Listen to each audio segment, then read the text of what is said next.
O sa overseas Filipino worker mireklamo sa kahigpit sa protocol nga gipatuman sa paglubong sa mga minatay o pagduaw sa ilang mahal sa kinabuhi sa Humay-Humay Catholic Cemetery.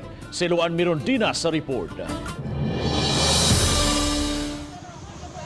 Sa video nga gipada sa 43 anyos nga OFW nga si Dennis Lauron, makita ang mga kabanay sa namatay niyang sister-in-law nga si Mary Jane, nga wa pasudla sa Humay-Humay Catholic Cemetery. Abril ning tuiga, miuli siya sa Sugbo aron mo representar sa bana ni Mary Jane nga usa-usab ka OFW apan wa makauli sa Sugbo.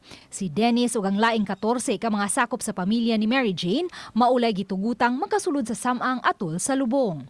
Nagasakit bitaw kay minana ba maglubong ka ang mga tagtungod dili kasud tanan ipon ba ang tagtungod pilara ang tagtungod masud grabe masad ng ilang balaod diri nga sila ra may nagingunani siguro sa Lapu-Lapu nga sa laing interview open ra man dili man crowded kay wala may laing gilubong.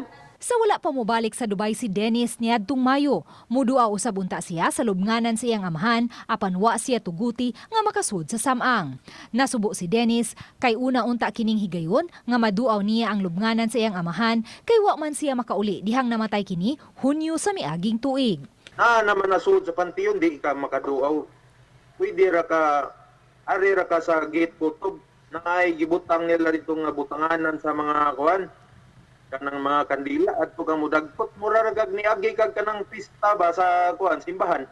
Matod ni Father Bernard Bong Corpus, parish priest sa Birhen sa Regla, nga mo'y nagdumausab sa Humay-Humay Catholic Cemetery nga gilimitahan nila ang mga makasulod sa samang aron mapatuman gayud ang health protocol ilabi na kung magkadungan-dungan og sud ang mga muhatod sa lubong.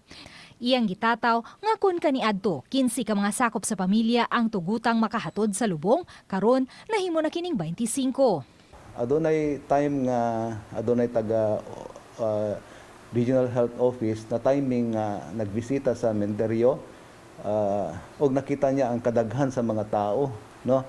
So moto nga iyang gistoryahan ang among tao dito sa Menterio nga pasultihan ako nga dili pwede kay lagi na patagat sa pandemic, no. So moto nga among gi-regulate gayod. Mutugot lang sila nga makaduaw sa lubong atol sa pagtimaan sa ikasiyam nga adlaw ug sa ika-40 diyas apad limitado ra gihapon ang gidaghanon sa mga sakop sa pamilya. Dili ra hinuon limitahan ang mga sakop sa pamilya nga mutambong sa misa sa minatay, mabata man o hingkod. Gipasabot ni Father Bong Corpus nga mohatag man og konsiderasyon ang simbahan, ilabi na sa mga OFW nga lisod ang pagbiyahe karong panahona. Gikinahanglan lang nga mo-coordinate sa ilahang parish office aron masayran ang kamahinungdanon o ang gibugaton sa ilang request. We give exemptions. Dili na siya kanang kuan gyud kanang stricto ra kaayo nga kuan ba. Mosabot po kita sa kahimtang, no.